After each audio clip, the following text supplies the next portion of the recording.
जय हिंद दोस्तों। ट्रिगोनोमेट्री त्रिकोणमिति पूरा इंट्रोडक्शन पूरे कॉन्सेप्ट के साथ पूरे लॉजिक के साथ मैं आपके साथ जुड़ गया हूं। तो चलिए शुरू करते हैं। और पहली बात, आपको लगता होगा यार कॉपी पे पढ़ा रहा है ये बंदा, क्या पढ़ाएगा? तो क्लियर ओपन चैलेंज है सबके लिए। समझ में ना आए तो गाली देकर जाए, भरपूर गाली दो आप कमेंट सेक्शन में, मैं आपको कुछ नहीं बोलूँगा। समझ में ना आए तो गाली देकर जाए, अगर पढ़ने में मज़ा आए तो प्लीज़ यार चैनल को सब्सक्राइब करके जाए, वीडियो को लाइक करके जाए और अपना प्यार दिखाए और प्यारा सा कमेंट करके जाए। तो चलिए शुरू करते हैं। यदि आप ट्रिगोनोमेट्री के नाम को एनालिसिस करोगे तो देखिए, हिंदी में कहते हैं त्रिकोणमिति और अंग्रेजी में कहते हैं ट्रिगोनोमेट्री। तो इसका अंग्रेजी नाम भी जो है मेरे दोस्त, ये ग्रीक लैंग्वेज के 3 छोटे छोटे शब्दों से बना हुआ है, ट्री, गॉन और मेट्रॉन। ट्री मीन्स 3, कौन मीन्स कौन, मिति मीन्स मापना, ट्री मीन्स 3, गॉन मीन्स भुजा, मेट्रॉन मीन्स मापना। यानी त्रिकोणमिति गणित की वो शाखा है जिसमें हम किसी त्रिभुज के कोण तथा भुजाओं के बीच संबंध का अध्ययन करते हैं। हाँ, तो इसमें बेसिकली हम लोग एक खास तरह के त्रिभुज के बारे में पढ़ेंगे और उसके भुजा और कोणों के बीच संबंध निकालेंगे। चलिए आगे बढ़ते हैं। आगे मेरे दोस्त हम लोग कलम की मदद से सीखने वाले हैं, तो ध्यान से सुनिए मेरी बातों को। आपसे कोई पूछेगा वाई, भाई साहब क्यों पढ़ेंगे हम लोग त्रिकोणमिति, क्यों पढ़ने वाले हैं? तो एक बात बताइए, एक विद्यार्थी किसी कुतुब मीनार को देख रहा है, मान के चलिए ये ए भी आपका क्या है, कुतुब मीनार है, और ये लड़का यहाँ से इसको देख रहा है। तो एक समकोण त्रिभुज बनने की कल्पना तो कर ही सकते हैं। अगर यहाँ से यहाँ तक की दूरी को देखे और यहाँ से बंदा उसको देख रहा है तो आपको लग सकता है कि हाँ भैया समकोण त्रिभुज बन रहा है। तो क्या आप इस कुतुब मीनार की ऊंचाई बता सकते हो? बोलोगे यार कैसे बता दूँ? अब देखिए, आप किसी बालकनी पर बैठे हुए, आपका मकान है, आप यहाँ पर बैठे हुए हो और बगल में आप अपने बालकनी से किसी नीचे चीज़ को देख रहे हो। मान के चलो यहाँ पे कोई बॉल है, इसको आप देख रहे हो, तो आपके मकान से बॉल की दूरी कितनी आप बता सकते हो? हाँ मेरे दोस्त, बिल्कुल बता सकते हैं। यदि आप त्रिकोणमिति के कॉन्सेप्ट को अच्छे से समझ गए तो आप इन चीज़ों का जवाब दे सकते हो। चलिए और आगे चीज़ों को सीखते हैं। तो त्रिकोणमिति का मतलब आप लोग समझ गए कि त्रिकोणमिति क्या है। गणित की एक शाखा है जिसमें हम किसी त्रिभुज के भुजाओं तथा कोणों के बीच संबंध का अध्ययन करते हैं। और वो त्रिभुज भी खास तरह का त्रिभुज होता है जिसे हम लोग कहते हैं समकोण त्रिभुज। क्या कहते हैं मेरे दोस्त? समकोण त्रिभुज। अगर मैं आपसे पूछूं कि समकोण त्रिभुज किसे कहते हैं तो आप क्या बोलोगे? तो आप बोलोगे सर एक ऐसा त्रिभुज जिसके किसी एक कोण का मान 90 डिग्री के बराबर होता है, उसे समकोण त्रिभुज कहते हैं। अगर ए बी सी एक त्रिभुज है जिसमें कोण भी 90 डिग्री के बराबर है तो ये ए बी सी क्या कहलाएगा? समकोण त्रिभुज। क्या कहलाएगा? समकोण त्रिभुज। और मेरे प्यारे दोस्त, क्या आप लोग जानते हैं किसी त्रिभुज की अगर तीनों अंतःकोण को जोड़ दिया जाए तो उसका मान 180 डिग्री के बराबर होता है। यानी एंगल ए, एंगल बी और एंगल सी को जोड़ दे तो इसका मान कितने डिग्री के बराबर? 180 डिग्री के बराबर। और ये तो समकोण त्रिभुज है, इसमें एक ही कोण 90 के बराबर है। यानी 180 का आधा एक ही कोण 6 के लिया तो बाकी दो मिलकर कितने बनाएंगे? 90। यानी उनका मान हमेशा 90 से क्या होगा? छोटा।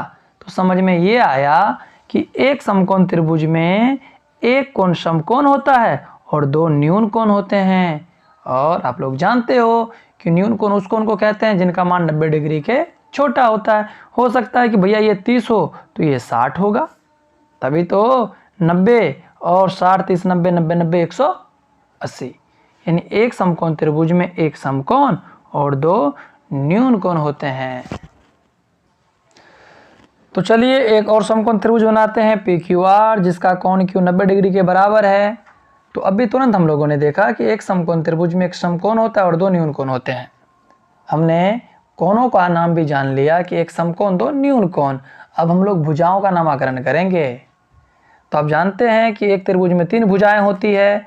तो अगर त्रिभुज पी क्यू आर की बात करें तो पी क्यू या क्यू पी एक भुजा है, क्यू आर या आर क्यू दूसरी भुजा है, पी आर या आर पी एक तीसरी भुजा है। तो एक त्रिभुज में 3 कोण और 3 भुजाएं होती है, ये आप लोग जानते हैं। तो देखिए मेरे दोस्त, किसी भी त्रिभुज की जो सबसे बड़ी वाली भुजा होती है ना, longest side of a triangle is called hypotenuse. यानी किसी त्रिभुज की सबसे बड़ी भुजा को क्या कहते हैं? कर्ण। और इसे अंग्रेजी में कहते हैं हाइपोटेन्यूज, इसीलिए इसको करते हैं एच से डिनोट। ओके, तो सबसे बड़ी भुजा क्या कहलाती है? कर्ण। और ये जो 2 भुजा हो गया ना, इसका नाम लंब और आधार होगा। तो बोलोगे सर वो तो ठीक है, लंब और आधार होगा, तो किसी आप लंब बोलोगे किसी आधार बोलोगे? तो किसी भी त्रिभुज में आप कर्ण पहले पता कर सकते हो, लेकिन लंब और आधार पता करने के लिए आपको किसी न्यून कोण की ओर से देखना होगा, एक न्यून कोण के सापेक्ष देखना होगा। अगर हम न्यून कोण आर की बात करें तो न्यून कोण के जो सामने वाली भुजा होती है ना, जिसको सम्मुख भुजा कहते हैं, वो कहलाती है लंब। क्या कहलाती है? लंब। और लंब को अंग्रेजी में कहा जाता है परपेंडिकुलर, इसलिए इसको हम लोग पी से डिनोट करते हैं। अब आप ही बताइए, 3 भाई है, कर्ण, लंब और आधार। तो सबसे बड़ी भुजा कर्ण और सम्मुख भुजा लंब, तो जो बच गया वो क्या कहलाएगा? बहुत बढ़िया, आधार। अब देखिए, एक त्रिभुज हम लोग और बनाते हैं और इसका नाम रखते हैं हम लोग रख लेते हैं डी, ई और एफ।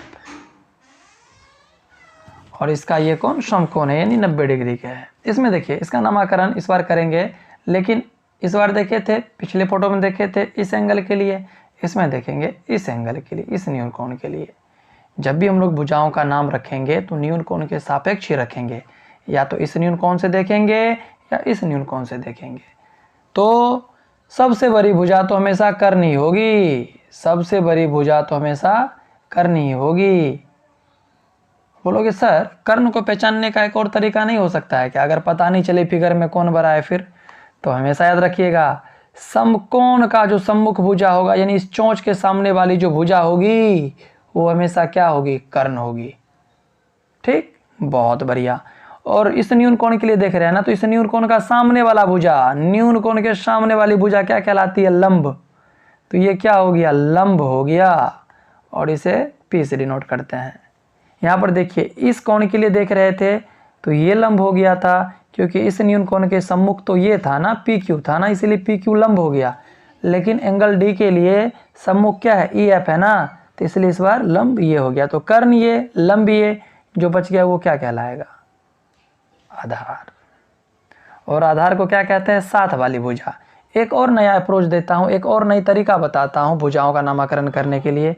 याद रखिए कि चोंच के सामने वाली भुजा को कर्ण कहते हैं, जिस भुजा पे 2-2 कोण बने उसको आधार कहते हैं। अगर भाई इस एंगल से आप देख रहे हो तो एकलौती भुजा DE है, जिस पे यहाँ भी कोण बन रहा है, यहाँ भी कोण बन रहा है, तो जिस पे 2-2 कोण बनता है उसे संलग्न भुजा कहते हैं और उसको आधार कहा जाता है। और न्यून कोण के सम्मुख वाली भुजा को क्या कहते हैं? लंब। तो सबसे बड़ी भुजा कर्ण, सम्मुख भुजा लंब, संलग्न भुजा आधार, यानी साथ वाली भुजा आधार। यदि आपको मजा आ रहा है, समझ में आ रही है, तो प्लीज लाइक एंड, आप तो समझ ही गए होंगे। चलिए एक बार फिर से देख लेते हैं, एक समकोण त्रिभुज बनाते हैं। इसका प्यारा सा नाम रखते हैं हम लोग ABC, और इसका जो कोण B है वो 90 डिग्री का है। तो कोण ABC समकोण त्रिभुज हो गया। अब यहाँ पे देखिए, यहाँ पे जो भुजाओं का नामकरण करेंगे ना, वो करेंगे न्यून कोण C के लिए। तो इसको हम लोग मान लेते हैं थीटा। थीटा क्या है? तो एक ग्रीक भाषा का ही चिन्ह है, और इसको हम लोग यूज करते हैं कोण को प्रदर्शित करने के लिए। यानी कोण का माप तो कुछ ना कुछ होगा ही, डिग्री में मापेंगे तो 30 डिग्री 40 डिग्री कुछ ना कुछ तो होगा ही। तो जिस तरह हम लोग किसी भी चीज़ को x मान लेते हैं उसी तरह कोण को किससे डिनोट करते हैं, थीटा से। चलिए, तो अगर मैं बोलूँगा कि मेरे दोस्त आप न्यून कोण थीटा के लिए बताइए, आप 7 वाली भुजा किसे बोलोगे? तो आप बोलोगे सर जिस भुजा के ऊपर 2 कोण बनता है उसे संलग्न भुजा यानी 7 वाली भुजा कहते हैं। तो आप किसको बोलोगे? इस BC को बोल सकते हो क्या? बिल्कुल बोल सकते हो। BC पे देखिए यहाँ भी कोण बन रहा है, यहाँ भी। AB की बात करिएगा तो B पे बन रहा है, A पे तो बन ही नहीं रहा, क्योंकि हम लोग तो इस कोण के लिए बात कर रहे हैं, उस कोण से अपने को क्या मतलब। और AC की बात करिएगा तो C पे बन रहा है, A पे तो बन ही नहीं रहा। तो इसीलिए यहाँ जो BC है इसे आप क्या बोलोगे? संलग्न भुजा। तो ये क्या हो गया? संलग्न भुजा। ठीक है। हम बोलेंगे कि सम्मुख भुजा, न्यून कोण C के लिए सम्मुख भुजा आप किसे बोलोगे? आप बोलोगे सर न्यून कोण के जो सामने वाली भुजा होती है ना उसको कहते हैं सम्मुख। तो इस एंगल थीटा के लिए देखिए सामने क्या आ रहा है? अरे ये आ रहा है, ये कौन सी रेखा है? AB। तो ये AB क्या हो गया? ये AB हो गया सम्मुख भुजा। और जो सबसे बड़ी भुजा होती है वो आपको मालूम है, उसको क्या कहते हैं? कर्ण। तो ये सामने वाली भुजा थी तो इसको क्या बोलिएगा? सम्मुख भुजा। अभी बताइए न्यून कोण के लिए सम्मुख भुजा को क्या कहते हैं? तो आपके मुंह से निकलना चाहिए भैया। सम्मुख भुजा बोले तो लंब, संलग्न भुजा बोले तो आधार, और सबसे बड़ी भुजा बोले तो कर्ण। चलिए, क्लियर है? अरे क्लियर क्यों नहीं होगा, चलिए आगे बढ़ते हैं। एक और ले लेते हैं हम लोग समकोण त्रिभुज, और थोड़े अच्छे से सीख लेते हैं, क्या दिक्कत है। देखिए PQR एक समकोण त्रिभुज है जिसका कोण Q समकोण है, और हम लोग इस पर बात करेंगे न्यून कोण P के लिए। तो अगर मैं आपसे पूछूं कि मेरे दोस्त बताइए न्यून कोण P के लिए आप सम्मुख भुजा किसे बोलोगे? तो बोलोगे सर ये जो QR है ना इसको हम लोग बोलेंगे सम्मुख भुजा। बोलेंगे संलग्न भुजा किसे बोलोगे? आप बोलोगे PQ पे 2 कोण बन रहे हैं तो इसे हम लोग बोल देंगे संलग्न भुजा। और जो सबसे बड़ी भुजा होती है यानी चोंच के सामने वाली वो तो कर्ण ही होगा।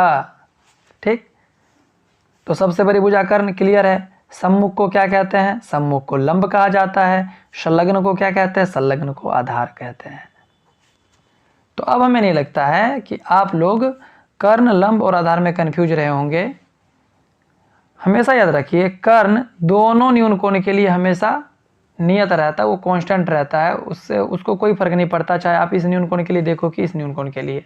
हाँ, इसके लिए देखोगे तो आधार ये हो जाएगा, इसके लिए देखोगे तो आधार ये हो जाएगा।